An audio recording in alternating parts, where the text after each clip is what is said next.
Hi hello welcome సిరి Srinivas YouTube channel. ఈరోజు మన వీడియోలో కరెంట్ అఫైర్స్ నుంచి కొన్ని ఇంపార్టెంట్ బిట్స్ని అయితే చూద్దాం. వాటితో పాటుగా ఎక్స్ప్లెనేషన్ కూడా చూద్దాం. వీడియోని ఎక్కడా కూడా స్కిప్ చేయకుండా చివరి వరకు చూడండి. ఫస్ట్ టైం మన వీడియోస్ చూస్తున్నట్లయితే please like, share and subscribe చేసుకోండి. ఇప్పుడు ఇక లేట్ చేయకుండా మనం టాపిక్లోకి వెళ్ళిపోదాం. ఫస్ట్ క్వశ్చన్, ప్రపంచంలోనే ఓల్డెస్ట్ ఒలింపిక్ గోల్డ్ మెడలిస్ట్ మృతి.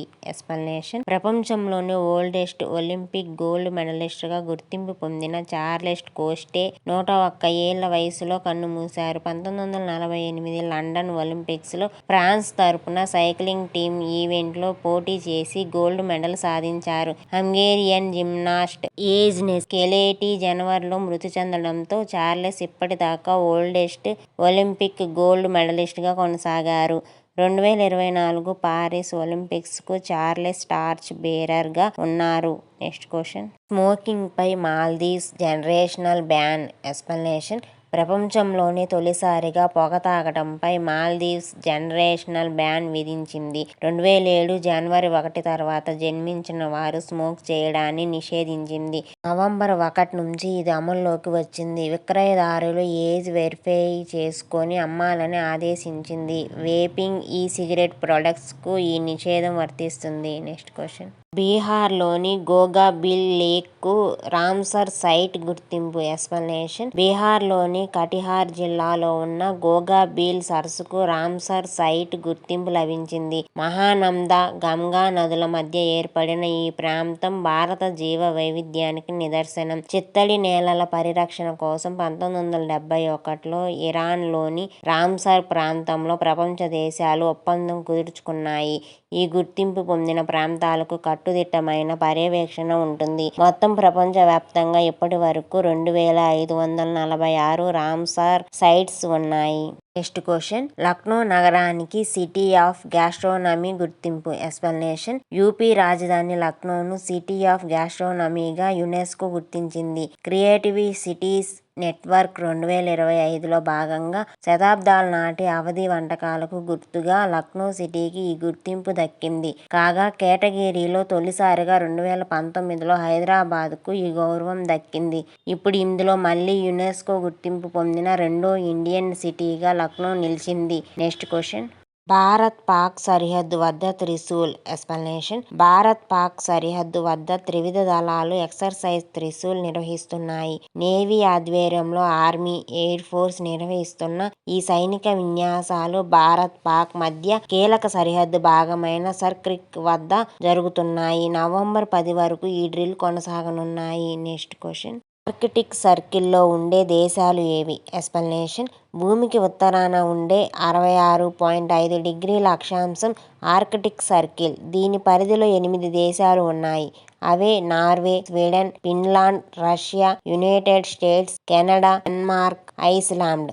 అరుదైన జీవులు రైన్డీర్స్, వాల్రస్, ఆర్కిటిక్ ఫాక్సెస్ వంటి వాటికి ఈ దేశాలు కేర్ ఆఫ్. అంతేకాదు వినూత్న సంస్కృతులు, పర్యావరణ పరిరక్షణ, విజ్ఞాన పరిశోధనల్లోనూ ఈ ప్రాంతాలు కీలక పాత్ర పోషిస్తాయి. నెక్స్ట్ క్వశ్చన్, ఘనంగా హాకీ శతాబ్ది ఉత్సవాలు. ఎక్స్ప్లెనేషన్. దేశంలో హాకీకి 100 ఏళ్లు పూర్తి కానున్న నేపథ్యంలో దేశవ్యాప్తంగా హాకీ శతాబ్ది ఉత్సవాలను ఘనంగా నిర్వహించనున్నారు. 1925 నవంబర్ 7న ఇండియన్ హాకీ ఫెడరేషన్ ఏర్పడింది.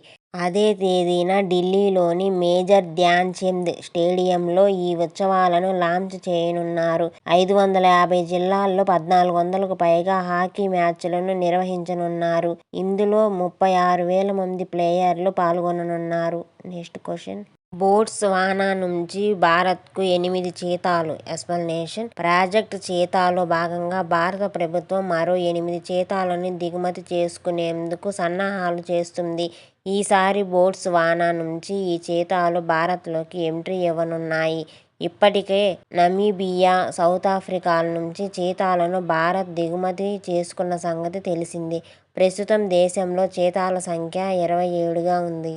వీటిలో 16 ఇక్కడ పుట్టినవే. Kuno national park, Gandhi Sagar wild life శాంచువరీలో ఈ చీతాలు ఉన్నాయి. నెక్స్ట్ క్వశ్చన్, PIS డైరెక్టర్ జనరల్గా Sanjay Garg. Explanation. Bureau of Indian standards director జనరల్గా సీనియర్ ఐఏఎస్ అధికారి సంజయ్ గర్గ్ నియమితులయ్యారు. ఇప్పటికే ఆయన ఇంటర్నేషనల్ ఎలక్ట్రో టెక్నికల్ కమిషన్లోని భారత నేషనల్ కమిటీకి అధ్యక్షుడిగా ఉన్నారు. తాజా నియామకంతో ఆయనకు అదనపు బాధ్యతలు అందాయి. కాగా గతంలో ఐసీఏఆర్ సెక్రటరీగా, department of agriculture research and education additional సెక్రటరీగా ఉన్నారు. Next question. టెన్నిస్లో మరోసారి నెంబర్ 1 స్థానానికి సిన్నర్. ఎక్స్ప్లనేషన్. మెన్స్ టెన్నిస్లో ఇటలీకి చెందిన స్టార్ ప్లేయర్ జాన్నిక్ సిన్నర్ మరోసారి అగ్రస్థానానికి చేరుకున్నారు. 2025 పారిస్ మాస్టర్స్ ఫైనల్లో కెనడాకు చెందిన ఫెలిక్స్ ఆగర్పై గెలుపొంది ఈ ఘనత సాధించారు. ఈ విజయంతో హార్ట్ కోర్స్లో ఆయన వరుసగా 26 మ్యాచ్లు గెలుపొందారు. Next question. దేశంలోనే తొలి AI film festival launch. Explanation. దేశంలోని తొలి AI film festival hackathon launch కానున్నాయి. International Film Festival of India, National Film Development కార్పొరేషన్తో కలిసి ఎల్టీఐ మిడ్ట్రీ సంస్థ దీన్ని నిర్వహించనుంది. నవంబర్ 20 నుంచి 28 వరకు గోవాలో జరిగే 56వ ఐఎఫ్ఎఫ్ఐ ఈవెంట్ సందర్భంగా దీనిని నిర్వహిస్తారు. Next question. భారతదేశ తొలి ప్రధాన న్యాయమూర్తి ఎవరు? ఎక్స్ప్లనేషన్. జస్టిస్ హరిలాల్ జేకి సోనదాస్ కనియా భారతదేశ తొలి ప్రధాన న్యాయమూర్తిగా బాధ్యతలు నిర్వర్తించారు. 1890లో నవంబర్ 3న జన్మించిన హెచ్జే కనియా 1915లో బాంబే హైకోర్టులో బారిస్టర్గా ప్రాక్టీస్ మొదలుపెట్టారు. 1947లో Federal Court of India chief జస్టిస్గా బాధ్యతలు చేపట్టిన జస్టిస్ కనియా రాజ్యాంగం ఏర్పడ్డాక 1950లో భారత సుప్రీంకోర్టు తొలి ప్రధాన న్యాయమూర్తిగా నియమితులయ్యారు. 1951 నవంబర్ 6న ఆయన కన్నుమూశారు.